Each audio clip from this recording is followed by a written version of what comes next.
नमस्कार दोस्तों, मेरा नाम है अनुराग वर्मा और आप देख रहे हैं आपका अपना YouTube चैनल बोलती रेखाएं। पिछले वीडियो में हमने आपको विवाह के कुछ योग बताए जो कि कुंडली के माध्यम से आप देख सकते हैं। आपने अगर वो वीडियो ना देखा हो तो देख सकते हैं। आज हम विवाह के कुछ योग लेकर आए हैं जो कि आप अपने हाथ के माध्यम से भी देख सकते हैं। अपनी हस्तरेखा देखेंगे तो आपको आसानी से पता लग जाएगा कि विवाह के योग हैं या क्या समस्या आ रही है। आज कुछ सूत्र हम आपके सामने लेकर आए हैं, तो चलिए शुरू करते हैं।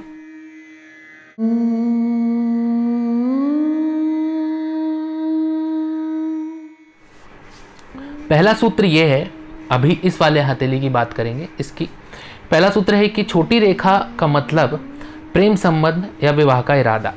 ये जो पर्वत होता है ये विवाह का पर्वत होता है और यहाँ से लेकर यहाँ तक, यानी कि ये जो हृदय रेखा होती है और ये बुध पर्वत, यहाँ पे जो कोना मिल रहा है ये कनिष्ठिका का, इस उंगली का, या ये बुध पर्वत होता है। और यहाँ जो रेखाएं इधर की तरफ होती हैं वो विवाह रेखाएं होती हैं, जैसे कि ये आपको दिखाई गई हैं। यहाँ से लेकर यहाँ तक की जो उम्र एक मानी जाती है वो 50 साल की मानी जाती है। ठीक है, यानी अगर बीच में आपके एक विवाह रेखा यहाँ पर एक बनी होगी तो आप ये मान लीजिए कि बहुत हद तक ये योग रहेंगे कि विवाह जो होगा वो 25 साल की उम्र में होगा। लेकिन अभी जो सूत्र हैं उसके अनुसार चलते हैं। छोटी रेखा का मतलब होता है कि प्रेम संबंध या विवाह का इरादा। कई बार यहाँ पर देखा होगा आपने कि एक से अधिक रेखाएं होती हैं, तो हमें यह भ्रम हो जाता है कि हमारे कहीं दो या जितनी रेखा बनी हुई है उतने विवाह तो नहीं होंगे। तो मैं आपसे बताना चाहता हूँ कि ऐसा बिल्कुल नहीं है। यहाँ अगर एक से अधिक रेखाएं हों तो उनमें से कुछ रेखाएं प्रेम संबंध की सूचक होती हैं या विवाह का इरादा रखने की सूचक होती हैं। वो कैसे पता लगेगा? जो रेखाएं छोटी होंगी, ये देखिए छोटी रेखा, बड़ी नहीं, जो छोटी और हल्की होंगी वो प्रेम प्रसंग या विवाह का इरादा दिखाएंगे। ठीक है, अब अगले सूत्र पे आते हैं। स्पष्ट और गहरी रेखा, जो रेखा स्पष्ट ऐसे लंबी और गहरी होगी, ये रेखा अपने आप में विवाह को दर्शाती है या फिर लंबे समय तक चलने वाले रिश्ते को भी दर्शाती है। ठीक है, वैवाहिक जीवन सुखी होता है ऐसे लोगों का जिनकी ये विवाह रेखा बिल्कुल स्पष्ट और सीधी रहती है, जिसमें कोई भी काट छाट किसी भी तरीके की कोई दूसरी रेखा आकर उसको नहीं काटती, ना ही वो नीचे मुड़े ना ही ऊपर मुड़े, बिल्कुल सीधी सपाट खड़ी रेखा। ये सुखमय वैवाहिक जीवन की द्योतक होती हैं। तीसरे सूत्र पर आते हैं कि विवाह रेखा सूर्य रेखा से मिले या उसके साथ ऊपर की तरफ जाए तो विवाह धनवान और प्रभावशाली परिवार में होगा। ये एक विवाह रेखा बनी है, ये लंबी विवाह रेखा है और ये जाके मिल गई है सूर्य रेखा से। ये देखिए सामने लिखा है सूर्य रेखा, ये जो रेखा है ये सूर्य पर्वत ये है, ये रेखा सूर्य रेखा हुई है ना। और यहां से विवाह रेखा जाकर या तो इसमें मिले या तो इसके साथ ऊपर की तरफ यूं चली जाए, है ना, जैसे ये देखा है ना ऐसे। तो उस सूरत में क्या होगा? एक बात यहां पर मैं स्पष्ट कर दूं कि जिस हाथ से आप काम करते होंगे आपको हाथ वही वाला देखना है, चाहे लड़की हो या लड़का हो, हाथ वही देखेंगे जिनसे दिनचर्या का कार्य करते हो, लिखते हो, खाना खाते हो। ठीक है, वही हाथ देखेंगे। ये नहीं कि लड़की का बायां या लड़के का दायां हाथ देखेंगे। जिस हाथ से काम करते हो, चाहे लड़के हो तो बाएं हाथ से काम करते हो तो बायां हाथ देखेंगे, लड़की हो दाएं हाथ से काम करती हो तो दायां हाथ देखेंगे। ठीक है, ये बात स्पष्ट हो गई। अब आगे बढ़ते हैं।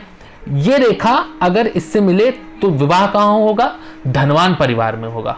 अच्छे, यानी कि जिस परिवार में ऐसे जातक का जन्म होगा उससे अव्वल दर्जे का परिवार विवाह के बाद उसे मिलेगा।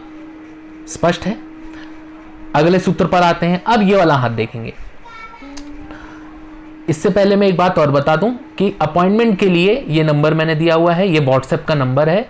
आप चाहें तो इस पर अपॉइंटमेंट ले सकते हैं व्हाट्सएप के माध्यम से। ठीक है, सूत्र पर आते हैं। विवाह रेखा आगे जाकर दो भाग में बटे तो पति पत्नी का अलगाव होता है। ये देखिए विवाह रेखा है ना, ये आगे जाकर दो भागों में बट गई, एक ऐसे चली गई एक ऐसे चली गई। तो इसका मतलब क्या है कि एक का मन उधर एक का मन इधर। ठीक, यानी कि अलगाववाद। ये रेखा ठीक नहीं मानी गई है। आगे जाके उसके दो मुंह हो जाना, एक इधर एक उधर, ये ठीक नहीं माना गया है। इसका मतलब ये है अलगाववाद के संकेत देती है ये रेखा। विवाह रेखा छोटे छोटे द्वीपों से पूर्ण हो तो वैवाहिक जीवन सुखमय नहीं होता है। द्वीप मतलब ये गोले गोले, मान लीजिए एक रेखा ऐसे गई, फिर बीच में गोला बना हुआ है, सर्कल बना हुआ है, फिर ऐसे, फिर ये सर्कल बहुत छोटे होंगे, है ना, आप गौर से देखेंगे तो पता लगेगा।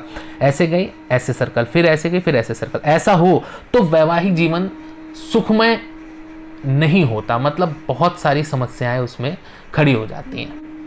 विवाह रेखा बीच में टूट जाए तो वैवाहिक जीवन भी टूटने के संकेत मिलते हैं। ये देखिए विवाह रेखा है, ये ऐसे जा रही थी, बीच में टूट गई, फिर आगे बढ़ गई। ये बीच में टूटा हुआ ये जो अंतर पड़ गया इसमें, इसको यानी कहेंगे विवाह रेखा टूट गई।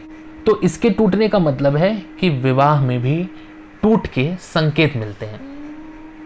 ठीक है, अब ये जो बात हुई इसका मतलब ये नहीं है कि इसका कोई उपाय नहीं हो सकता, उपाय हो सकता है, कोई समस्या नहीं है।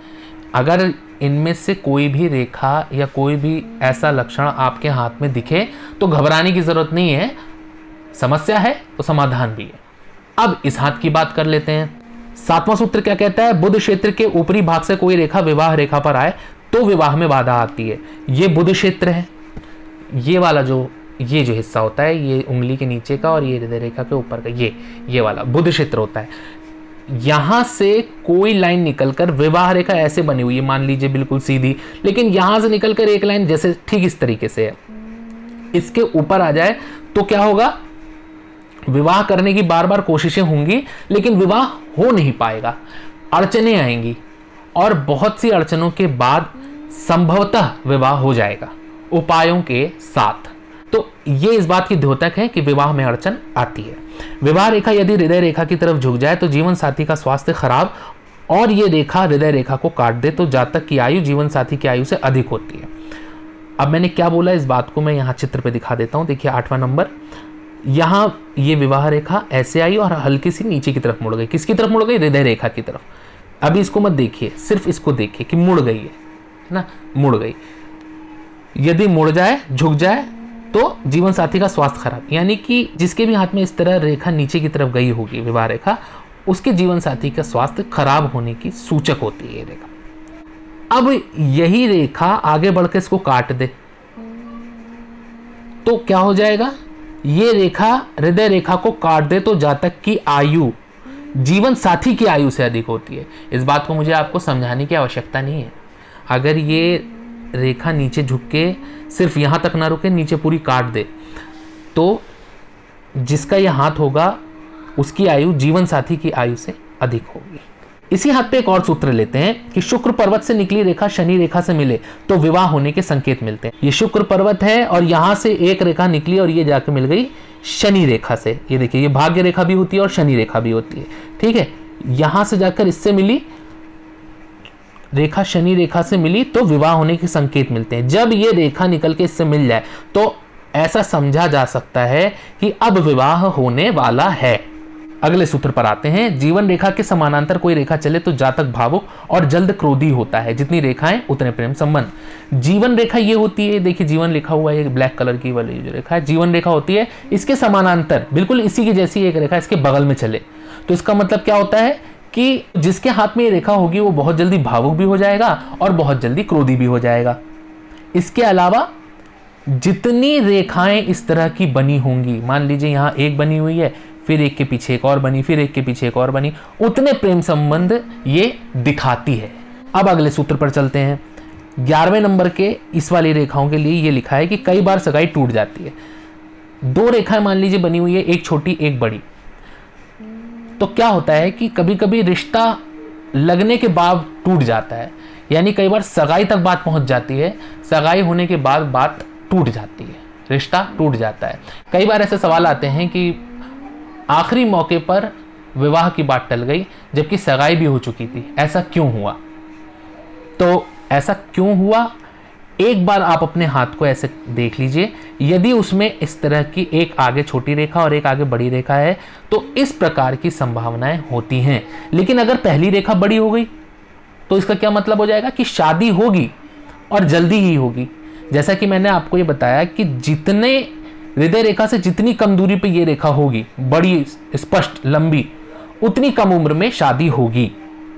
अब इसके अलावा कई और योग भी देखे जाते हैं कि अगर कोई मांगलिक दोष हो या किसी अन्य प्रकार का कोई दोष जो कि विवाह में अड़चन उत्पन्न कर रहा है, तो उसका उपाय करा लेना चाहिए। उपाय के बाद उस ग्रह की शांति होती है और फिर विवाह में आने वाली अड़चनें समाप्त होती हैं। तो आज की वीडियो में हमने आपको हाथ पर विवाह रेखाओं के माध्यम से बताया कि विवाह में क्या समस्याएं हो सकती हैं, विवाह कैसे हो सकता है, विवाह कब हो सकता है।